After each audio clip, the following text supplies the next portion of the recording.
क्या आपने कभी सोचा है कि यह जो हमारा संसार है असल में क्या है? क्या यह बस एक माया है, एक सपना है, या कुछ और गहरा जिसे हम समझ नहीं पाते? कभी कभी हम अपनी जिंदगी में इतना थक जाते हैं कि खुद से यह सवाल पूछते हैं, क्या यही सब है? क्या यही संसार है? आज की इस कहानी में हम एक ऐसे व्यक्ति की यात्रा पर चलेंगे जो अंदर से टूट चुका था, जो अपने सवालों के जवाब तलाश रहा था। उसकी खोज में वह संसार के मायने, उसकी गहराई और उसकी सच्चाई को समझने की कोशिश करता है। यह कहानी सिर्फ उसके जीवन की नहीं, बल्कि हर उस इंसान की है जिसने कभी ये सवाल अपने मन में उठाए हैं। तो अगर आप भी चाहते हैं कि आपको संसार का वो रहस्य पता चले जो आंखों से नहीं बल्कि दिल से देखा जाता है, तो इस वीडियो को अंत तक जरूर देखें, क्योंकि यह कहानी है संसार क्या है। कभी कभी जीवन के बीचों बीच खड़े होकर ऐसा लगता है जैसे सब कुछ होते हुए भी कुछ नहीं बचा।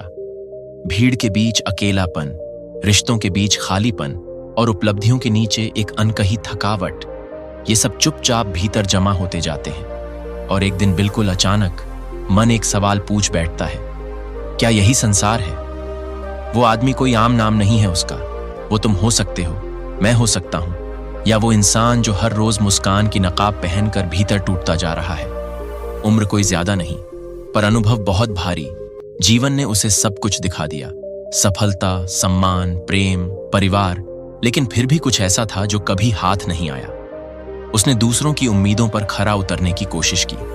उसने हर वो भूमिका निभाई जो समाज ने उसे दी, बेटा, पिता, पति, दोस्त, कर्मचारी। पर जब रात गहराती थी और वह अपने आप से टकराता था, तो उसके भीतर कुछ चुपचाप रोता था, कुछ ऐसा जो कभी किसी को बताया नहीं गया। दिन की भाग दौड़ में वो जीना भूल गया था, और जब रुका तो पाया कि भीतर सन्नाटा है। वही सन्नाटा जिसे वह अक्सर दूसरों की बातों, अपने फोन की स्क्रीन या किसी काम में उलझकर दबा देता था। पर अब वो सन्नाटा चुप नहीं रहा। उसने सवाल पूछा जिसे मैं संसार समझता रहा, क्या वो वाकई जीवन है या सिर्फ एक भ्रम? शायद किसी अपने की मृत्यु ने उसे यह सोचने पर मजबूर किया, या शायद अपने ही भीतर किसी को मरते देखने का अनुभव। कभी कभी ऐसा होता है, हम जिंदा रहते हैं पर जीवन चला जाता है। अब वह न उत्साहित है, न दुखी, न डरता है, न भागता है। वह बस जानना चाहता है, जानना कि यह संसार क्या है, केवल देह, संबंध और भोग, या इसके पार भी कुछ है।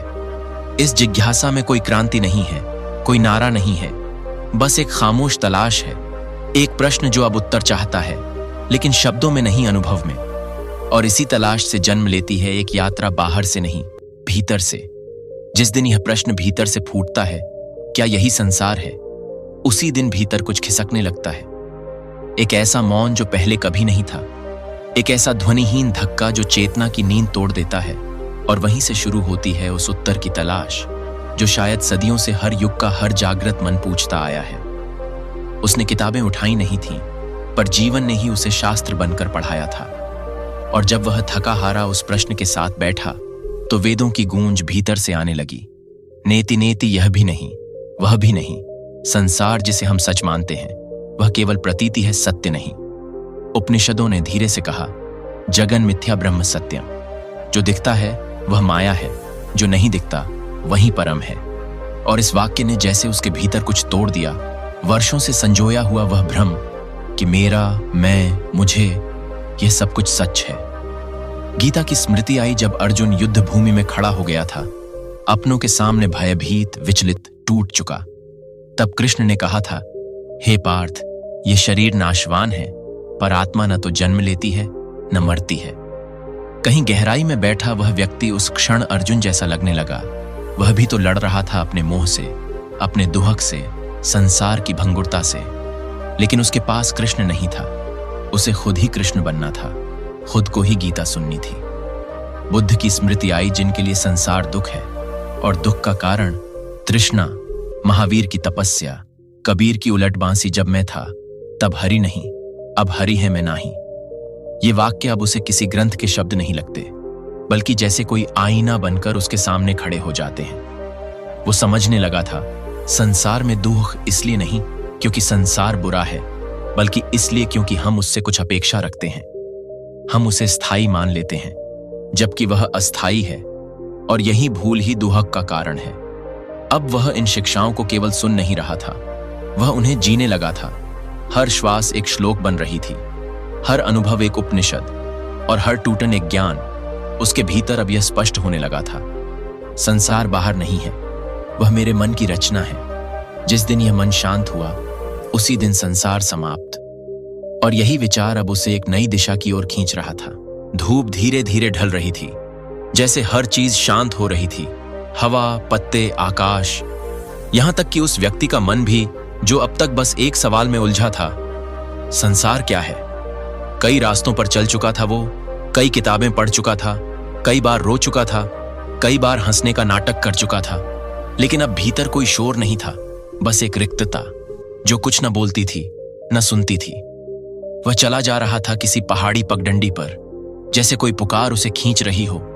और शायद जीवन के कुछ सच ऐसे ही मिलते हैं जब तुम उन्हें खोजते नहीं, बल्कि वे तुम्हें ढूंढ लेते हैं। रास्ता वीरान था, लेकिन भीतर एक अजीब शांति थी।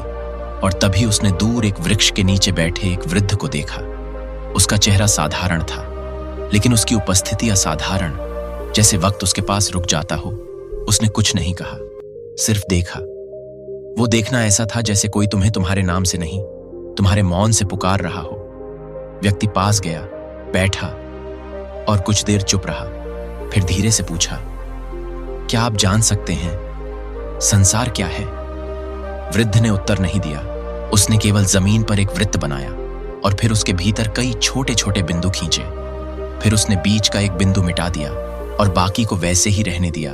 व्यक्ति देखता रहा और तभी वृद्ध बोले, जब तक तुम स्वयं को इस वृत्त का केंद्र समझते हो, संसार तुम्हारे चारों ओर भ्रम बनकर घूमता रहेगा।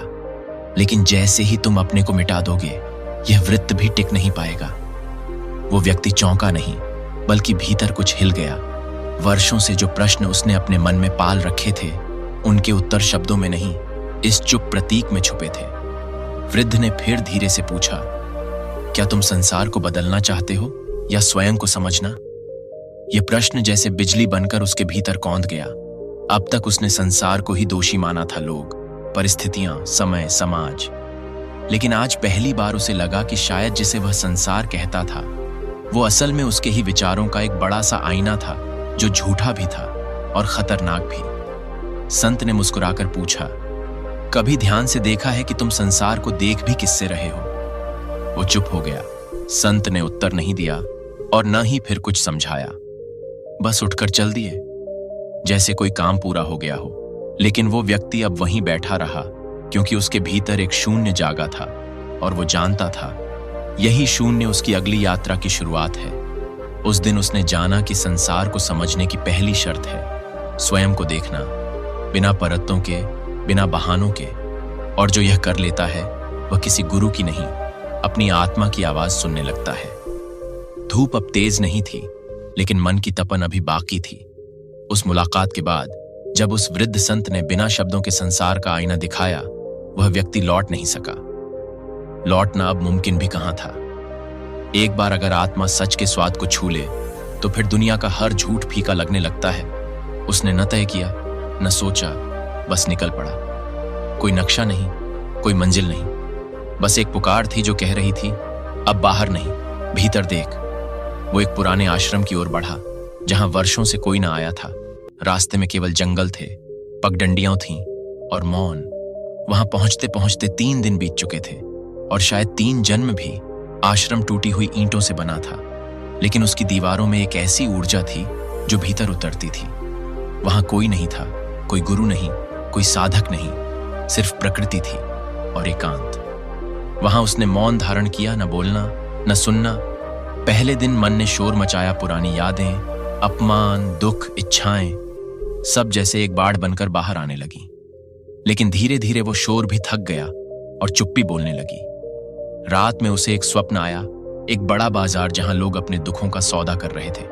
कोई अपना अपमान बेच रहा था, कोई अपनी मोहब्बत, कोई अपनी वफा, और बदले में सब कुछ खरीद रहे थे। झूठी उम्मीदें, नकली मुस्कानें, या फिर सिर्फ कुछ पल की तसल्ली। वहां एक बूढ़ी औरत थी जिसने अपनी आंखें बेच दी, सिर्फ इसलिए कि वो अब देखना नहीं चाहती थी कि संसार कैसा है। उस स्वप्न से वह कांप कर उठा और तब उसने पहली बात समझी। माया और मोह संसार के वो धागे हैं जो हमें एक ऐसे जाल में बांधते हैं जहां हर वस्तु हमें हमारी लगती है, लेकिन वास्तव में वो बस एक किराए की चीज होती है। दूसरे दिन उसने देखा एक चींटी अपने छोटे से घर की ओर एक रोटी का टुकड़ा ले जा रही थी।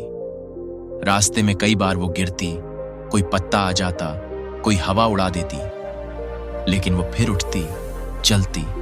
इस दृश्य को देखते हुए उसकी आंखों में आंसू आ गए। संसार दुखों से भरा है, हाँ, लेकिन आशा, वो हर दुख की छाया के पीछे खड़ी रहती है और वहीं उसे बचाए रखती है। यही दुख और आशा का द्वंद्व है जो संसार को चलने देता है। तीसरे दिन उसने एक वृक्ष देखा जो सूखा था, लेकिन फिर भी उसकी शाखों पर कुछ पक्षी विश्राम कर रहे थे। उस वृक्ष को देखकर उसने महसूस किया, कर्तव्य सिर्फ फल देने का नहीं होता, कभी कभी सिर्फ स्थिर रहना, किसी के लिए छाया बनना भी धर्म होता है। वो वृक्ष जैसे कह रहा था, तपस्वी वही है जो त्याग में आनंद पाता है। और तब उसे कर्तव्य और त्याग का रहस्य समझ आया कि कभी कभी कुछ नहीं करना ही सबसे बड़ा कर्म होता है। चौथे दिन वो आश्रम के पीछे एक जलधारा के पास गया। वहां पानी में अपनी छवि देखी। जैसे ही उसने खुद को देखना चाहा, पानी हिल गया। उसने कोशिश की शांत रहने की, और तब तस्वीर साफ हुई। तभी उसने भीतर एक आवाज सुनी, तू जो है वही मैं हूं। और तब उसे स्व और परमात्मा का संबंध समझ में आया। वो अलग नहीं था, कभी रहा ही नहीं। फर्क बस उस भ्रम का था जो संसार ने उसके भीतर बैठा रखा था। 4 दिन 4 अनुभव, और अब संसार वैसा नहीं था जैसा वो पहले सोचता था। संसार बाहर नहीं था, वो तो भीतर था। अपने ही प्रश्नों, अपने ही मोह, अपने ही डर और अपने ही उत्तरों से बना एक अनंत वृत्त। और जो उसे समझ लेता है वह मुक्त हो जाता है। कभी वो सब कुछ था।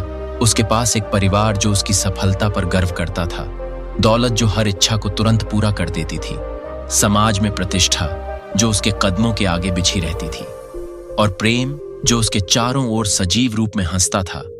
लेकिन इन सब के बीच भी वो एक अजीब सी खाली जगह थी उसके भीतर, एक गूंजती हुई आवाज, क्या यही सब है संसार? शुरुआत में उसे लगा ये प्रश्न मूर्खता है। जब सब कुछ है तब क्यों मन बेचैन है? लेकिन फिर एक एक करके परतें उतरने लगी।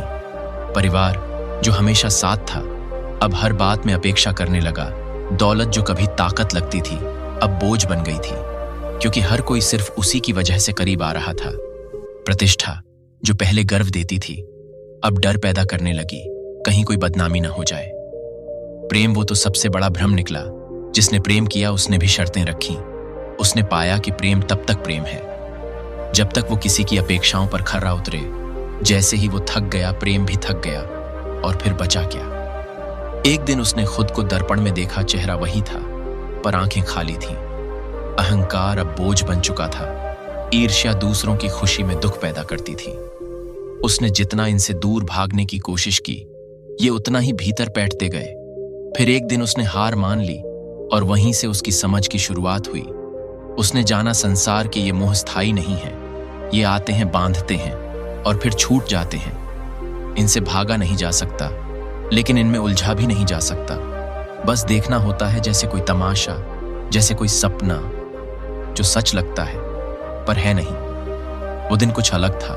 न कोई विशेष घटना हुई, न ही कोई चमत्कार, लेकिन उसके भीतर कुछ ऐसा टूटा जो वर्षों से बंधा हुआ था, और उस टूटन में ही एक नई दृष्टि जन्मी। अब वो न तो संसार से भागना चाहता था, न उसे बदलने की चाह बची थी जो पहले बोझ लगते थे।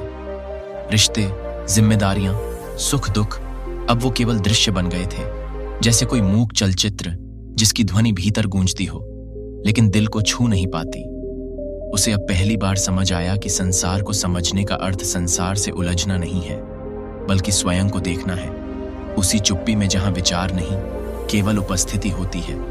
अब वो हर बात में किसी और को दोषी नहीं ठहराता था। उसने अपने भीतर झांकना शुरू किया और पाया कि मोह बाहर नहीं, भीतर है। क्रोध, अपेक्षा, लालच, ये सारी गांठें स्वयं उसके हृदय में थीं। जैसे ही वो इन्हें देखने लगा, वैसे ही उनका अस्तित्व भी ढीला पड़ने लगा। अब संसार वैसा ही था जैसा पहले था, लेकिन उसका दृष्टिकोण बदल गया था। और यही बदलाव था आत्मज्ञान का बीज। न कोई घोषणा, न कोई शोर, बस एक शांत स्वीकार कि परिवर्तन संसार में नहीं, अपने भीतर लाना है। दोस्तों, हमारी यह यात्रा यहीं खत्म नहीं होती। संसार एक रहस्य है जिसे समझने के लिए हमें अपने भीतर झांकना होगा। दुनिया को बदलना आसान नहीं, लेकिन खुद को समझना और बदलना सबसे बड़ी ताकत है। अगर इस कहानी ने आपके दिल को छुआ तो इसे अपने दोस्तों के साथ जरूर शेयर करें ताकि वे भी इस सच्चाई को जान सकें। और हाँ, हमारे चैनल को सब्सक्राइब करना ना भूलें, क्योंकि हम ऐसे ही गहरे और प्रेरणादायक विषय लेकर आते रहेंगे। आपका साथ और आपकी पसंद हमारे लिए सबसे बड़ी प्रेरणा है। आइए साथ मिलकर इस सफर को और भी खूबसूरत बनाएं। धन्यवाद।